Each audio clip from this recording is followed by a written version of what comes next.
Bienvenidos. Mi nombre es Esquivel Pedro Ariel. Soy el titular de la cátedra de la materia Seminarios de Problemas Jurídicos Argentinos.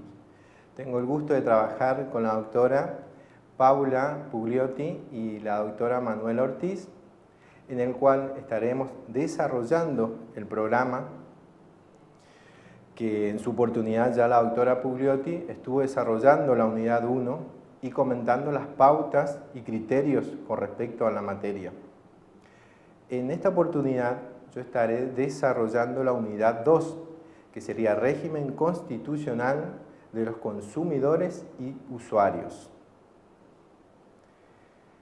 Para empezar, estaremos hablando entonces de la Constitución, su incorporación en la reforma y la necesidad social con respecto a la reforma. Comenzamos hablando del punto 1, Constitución Nacional, su artículo 42. Los consumidores y usuarios de bienes y servicios tienen derechos en relación de consumo, a la protección de salud, seguridad, intereses económicos, a una información adecuada y veraz, a la libertad de elección y a condiciones de trato equitativo y digno. Las autoridades proveerán a la protección de esos derechos, a la educación para el consumo, a la defensa de la competencia contra toda forma de distorsión de los mercados, al control de los monopolios naturales y legales y a la calidad y eficacia de los servicios públicos. Y en la constitución de asociaciones de consumidores y de usuarios. También nos referimos a la legislación que establecerá procedimientos eficaces para la prevención y solución de conflictos y los marcos regulatorios de los servicios públicos de competencia nacional, previendo la necesaria participación de las asociaciones de consumidores y usuarios y de las provincias interesadas en las organizaciones de control. Cuando hablamos del artículo 42 de la Constitución, claramente nos referimos a la protección del usuario frente a la empresa, que en este caso sería la que mejor posición está en frente al usuario. Siguiendo con el artículo 42, aquí lo que vamos a detallar es los siguientes derechos que tiene tanto el usuario, que en este caso es el consumidor, frente, como habíamos dicho, a la empresa. Los consumidores y usuarios tienen los siguientes derechos: libre elección en el mercado de productos y servicios. El Estado debe eliminar aquellas prácticas que impiden esta libertad, por ejemplo, los monopolios. También debe asegurar la competencia leal y efectiva. Un ejemplo, tiene que haber una variedad de objetos y precios bajos. Tiene que haber competencia en el producto. Después seguimos con el derecho a la información. El consumidor usuario debe tener información veraz, detallada, eficaz y suficiente sobre las características del producto o servicio que va a adquirir o sobre su adecuado uso o consumo. Esta información la debe suministrar el proveedor. Después nos referimos a organizarse a través de sociedades con protección constitucional como organizaciones de consumidores y usuarios, que hoy en día, tanto a nivel provincial, tanto a nivel nacional, muchas organizaciones velan por el derecho al consumidor. Después seguimos con la participación en los órganos de control de los servicios públicos. Ese es un tema que hoy lo nombro nomás, pero va a estar bien desarrollado porque es bastante complejo como para entenderlo bien en la plantilla del alumno. Después seguimos con el acceso a la justicia. Cuando hablamos al acceso a la justicia del usuario o consumidor, cuentas con 2 acciones de amparo. Pero previo a este juicio debe hacerse la conciliación obligatoria, que también más adelante lo vamos a desarrollar en las siguientes unidades cuando hablamos del régimen legal de los consumidores y usuarios, que también en su articulado especifica la conciliación previa a la acción judicial. Siguiendo con la temática, hablamos también de la educación para el consumo. El Estado, a través de programas, debe capacitar a los consumidores para que sepan elegir con fundamento, reconozcan los engaños y sepan cuáles son sus derechos y obligaciones. Después hablamos de la protección contra los riesgos que pueden afectar la salud, la seguridad o la del medio ambiente. El Estado va a revisar los productos que están en el mercado y sus proveedores o importadores serán responsables de cualquier falla. También, vuelvo a repetir, tanto este punto como el siguiente, con respecto a indemnización o reparación de daños y perjuicios sufridos, está bien desarrollado en la plantilla del alumno.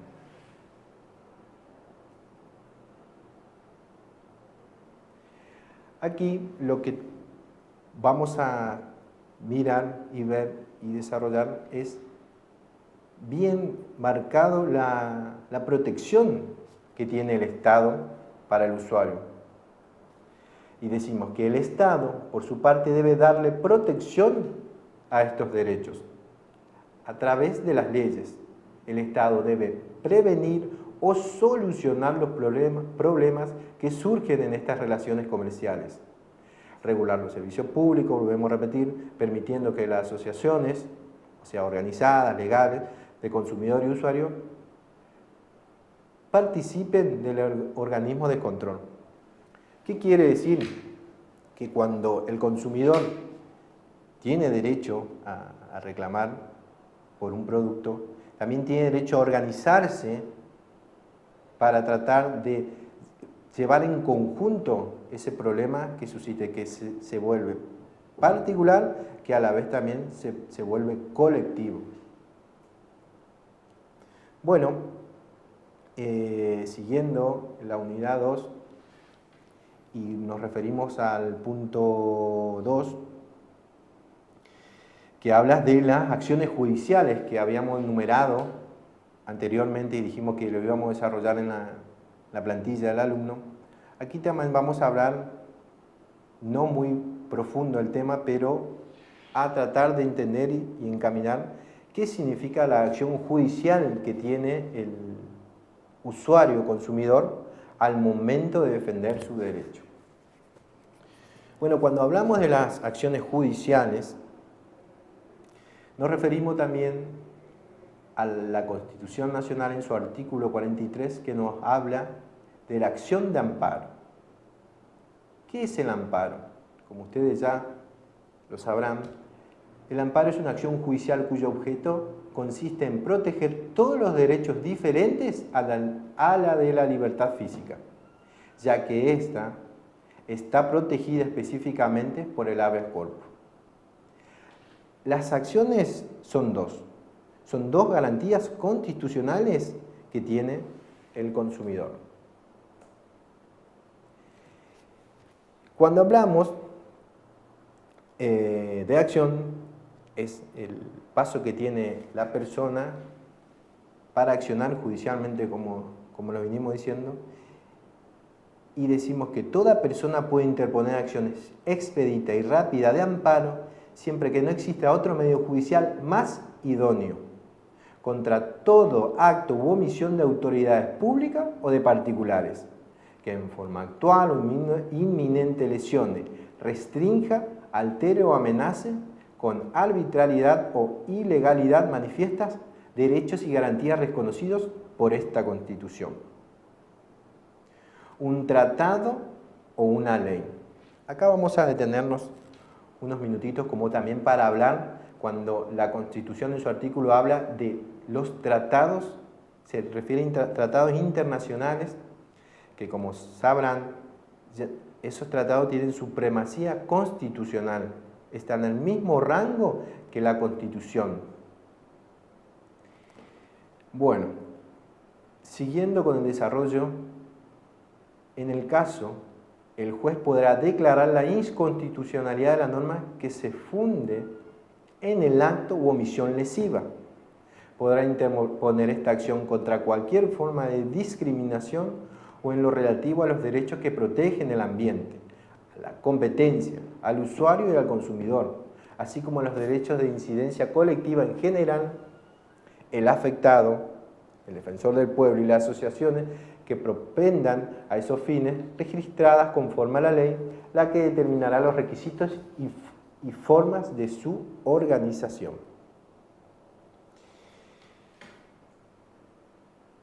Siguiendo con el desarrollo de la acción de amparo, vamos a hablar de la acción de amparo clásica o en su palabra lo dice, individual, que sería el primer párrafo del artículo 43. El primer párrafo del artículo 43 regula el amparo clásico, el cual tiende a proteger los derechos de las personas en forma individual. De este párrafo surgen las siguientes pautas. La acción de amparo es expedita y rápida. Esto es fundamental ya que el amparo se aplica a casos que exigen rapidez y eficacia. No debe existir otro medio judicial más idóneo.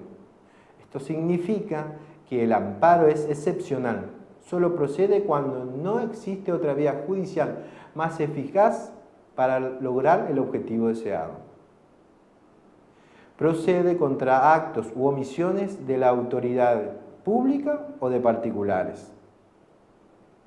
Esos actos u omisiones deben lesionar, restringir, alterar o amenazar derechos o garantías. Como ustedes verán, en esta acción de amparo que nos establece la Constitución Nacional, están bien resguardados los derechos del consumidor y usuario. También seguimos diciendo que reconocidos por la Constitución un tratado o una ley. La violación puede ser actual o inminente. No es necesario que se haya llevado a cabo, basta con el peligro inminente que ello ocurra. El acto o la omisión debe ser manifiestamente arbitrarios o ilegales. Si el acto o la omisión se funda en una norma, el juez podrá declarar la inconstitucionalidad de dicha norma. Siguiendo con el artículo 43, segundo párrafo, que sería la acción de amparo colectivo. A través del amparo colectivo se defienden intereses difusos que no pertenecen a un sujeto determinado, sino que están diseminados entre los integrantes de una o varias comunidades. Un claro ejemplo, siguiendo nuestra materia, serían los derechos de los consumidores y usuarios. El amparo colectivo es una ampliación del amparo individual. Por lo tanto, los 7 puntos anteriores que nos referimos al amparo individual analizados también son aplicables al amparo colectivo. Siguiendo, vamos a hablar de la legitimación para promover la acción que le corresponde. ¿A quién le corresponde? Al afectado, cualquier persona que se vea afectado por la violación de un derecho o incidencia colectiva. Al defensor del pueblo, es quien defiende los derechos humanos y demás derechos, garantías e intereses tutelados en la Constitución y leyes ante hechos o actos o omisiones de la administración, controla el ejercicio de las funciones administrativas públicas. Parando un poco con respecto al defensor del pueblo, que más adelante también lo vamos a desarrollar en la unidad y que va a estar bien desarrollado, como decimos, en la plantilla del alumno, el defensor del pueblo tiene la misma facultad que tenemos los consumidores y usuarios, defender el derecho. En este caso, el defensor del pueblo es una figura constitucional que se ve a nivel nacional, provincial y en su caso también diferentes municipalidades, municipios, presentan la figura del defensor del pueblo para trabajar en conjunto con los derechos de la persona física. Siguiendo, a las asociaciones registradas, que se la considera también como legítima para promover la acción de amparo. Aquellas que defiendan el ambiente, por un claro ejemplo, la organización a nivel mundial, Greenpeace, que defienden un derecho en conjunto, en este caso el derecho al ambiente sano. Es un problema a nivel mundial que esta organización viene llevando y tratando de resguardar esos derechos, que no protege a una sola persona en sí, sino que protege a todo un conjunto de personas a nivel Estado y a nivel mundial, que trata de proteger el ambiente para nosotros y para nuestras generaciones futuras. Este claro ejemplo sería de un usuario y consumidor y a los derechos de incidencia colectiva en general, o sea, el medio ambiente que lleva a cabo la protección de esta organización hace una protección para todos.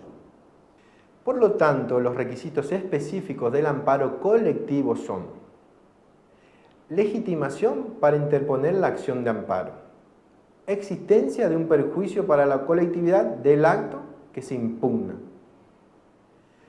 Ahí hacemos un punto con respecto a los requisitos específicos, como venimos hablando, tanto los requisitos para la acción particular, individual y de la acción colectiva. Después nos referimos también, cuando hablamos de la acción colectiva, a los tratados internacionales.